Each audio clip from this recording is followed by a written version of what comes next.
Channel पर सुन रहे हो, जितने मोबाइल पर सुन रहे हो, जितने यहाँ पंडाल में सुन रहे हो, आपको लग रहा है मेरा ये काम नहीं हो रहा, मेरे पास में इतना नहीं है, मेरा बहुत व्यापार कर रहे हैं पर आ ही नहीं रहा, धन कहीं से नहीं आ रहा, बहुत टेंशन में जीवन चल रहा है। तब 7 बेलपत्र लेना है। कितनी बेलपत्र लेना है?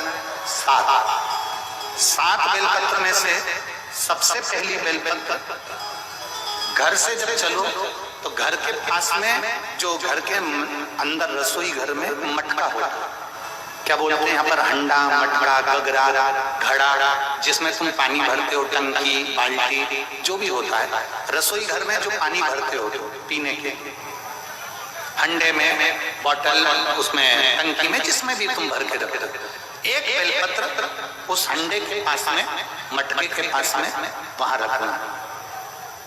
घर से उसी मटके में से पानी लेना है, उसी हंडे में से एक लोटा जल लेना है, उसको लेकर जाना है। एक बेलपत्र वहां रख दी, बची कितनी? 6 बेलपत्र में से चलते चलते एक बेलपत्र पानी लेकर जब जाओ तब एक बेलपत्र बेलपत्री के वृक्ष के नीचे बेलपत्र चढ़ा के उस पर जल चढ़ाना।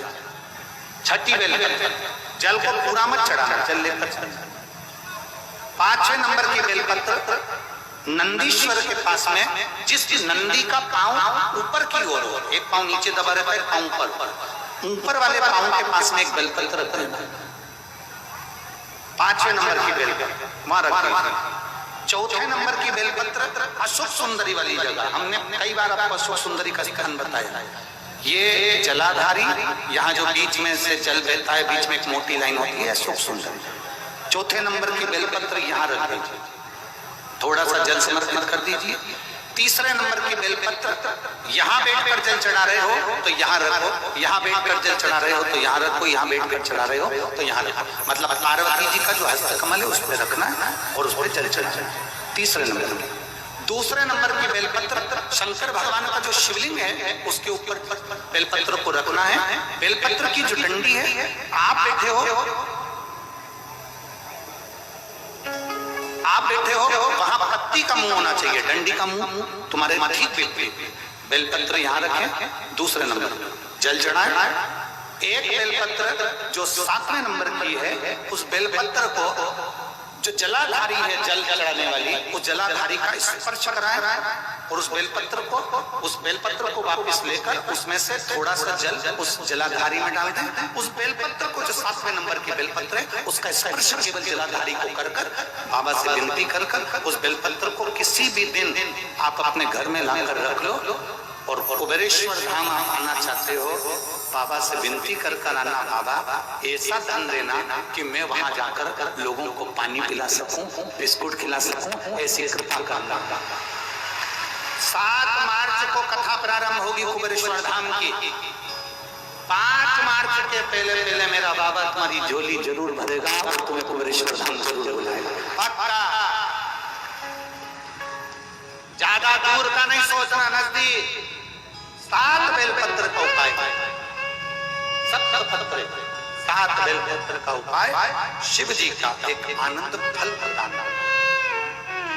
पहली परिंदे के पास, 2री बेलपत्र के वृक्ष के नीचे, 3री नंदी के यहाँ, 4थी अशोक सुंदरी के यहाँ, 5वीं पार्वती जी के यहाँ, 6ठी भगवान शंकर के ऊपर, 7वीं जलाधारी का स्पर्श कराकर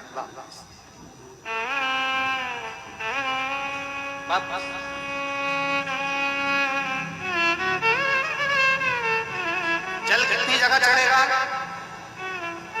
जल कितनी जगह चढ़ेगा? केवल 5 जगह पर। एक बेलपत्री के पेड़ के नीचे, 2रा सुख सुंदरी की जगह, 3रा पार्वती जी की जगह, 4था शिवलिंग के ऊपर और 5वां जो जलाधारी है ऊपर, उस 5 जगह पर एक ही लोटे में से थोड़ा थोड़ा जल और बाबा से विनती करना है आपको, बाबा मेरा ये दुख है आप मिटा दें, बाबा मेरा ये कष्ट है समाप्त करना, बाबा मुझे सीहोर पहुंचना है, कुबेरेश्वर धाम जाना है, रुद्राक्ष उत्सव में लोगों को भंडारा खिलाना है, बाबा इतनी झोली भरना मेरे दाता, मैं स्वस्थ होकर कुबेरेश्वर धाम की धरा पर पहुंच सकूं। ऐसी कृपा विनती करो, विनय करो, निवेदन। व्यापार व्यवसाय नहीं चल रहा हो, नौकरी सर्विस नहीं मिल रही हो, बहुत तकलीफ हो, 7 बेलपत्री केसर को घिसकर चंदन बनाकर बेलपत्री पर बीच वाली पत्ती पर ओम लिखना है। दोनों पत्तियों पर भी एक आद्यशक्ति जगदम्बा के नाम की केसर की बिंदी लगाना है, दूसरे में श्री गणेश रिद्धि सिद्धि के नाम की बिंदी लगाना है। शिव जी पर समर्पित करते जाना, शंकर को चढ़ाते जा। सोमवार की अष्टमी के दिन भगवान शंकर को बेलपत्र समर्पित जरूर करना चाहिए, वो भी शाम के समय पर। आप लोग तो जानते होंगे कि सोमवार की जो अष्टमी होती है शंकर और पार्वती के मिलन का दिन होता है। किसके मिलन का है? जम के बोलिए। शिव और पार्वती के मिलन का दिन होता है सोमवार की अष्टमी का दिन। सोमवार की अष्टमी पड़ने वाले दिन अगर बेलपत्र पर केसर का भाग लगाकर ओम लिखकर केसर का ही तिलक लगाकर मां आदिशक्ति गणेश जी रिद्धि सिद्धि के नाम से 7 बेलपत्र शिव को समर्पित कर लाल वस्त्र में उसको बांधकर, जिसका व्यापार व्यवसाय या नौकरी सर्विस नहीं हो, बहुत कष्ट चल रहा हो, बहुत जिंदगी में दुख चल रहा हो, उसको 2-1 महीना रख कर देखो, बाबा लाइन लगा देगा आपकी संपदा की ओर, आपका हाथ पकड़ देगा।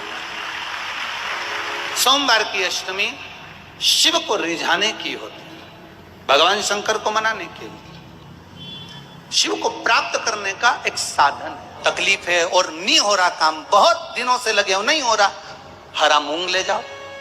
मूंग के दाने तो रहते हैं घर में, केवल 31 मूंग के दाने लेकर जाइए, 31 चावल के दाने लेकर जाइए और 31 ही बेलपत्र लेकर जाइए। जिस दिन सोमवार की अष्टमी हो, कौन से दिन? सोमवार की अष्टमी हो, उस दिन शंकर जी के मंदिर में जाओ, 3 चीज लेकर जाओ, मूंग के दाने, चावल, बेलपत्र।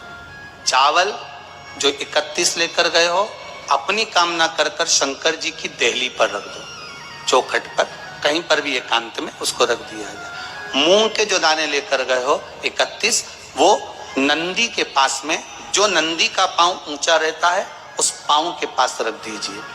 और जो 31 बेलपत्र लेकर गए हो, वो 31 बेलपत्र अशोक सुंदरी वाली जो जगह है, आपको पहले बताया है कथा में, अशोक सुंदरी जी का जहां से पानी नीचे गिरता है, प्रत्येक शिवलिंग के सामने एक मोटी सी लाइन होगी, उस मोटी सी जो लाइन है अशोक सुंदरी, वहां पर जो 31 बेलपत्र लेकर गए हो, अपनी कामना कर कर पीला चंदन लाल चंदन लगाकर उस पर समर्पित करते जाओ। उसकी डंडी जहां से पानी बहता है उस ओर होना चाहिए।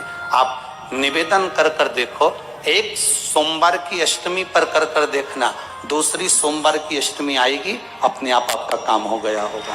बाबा से निवेदन तो करो, क्यों भटक रहे? भोला सब दुख काटो।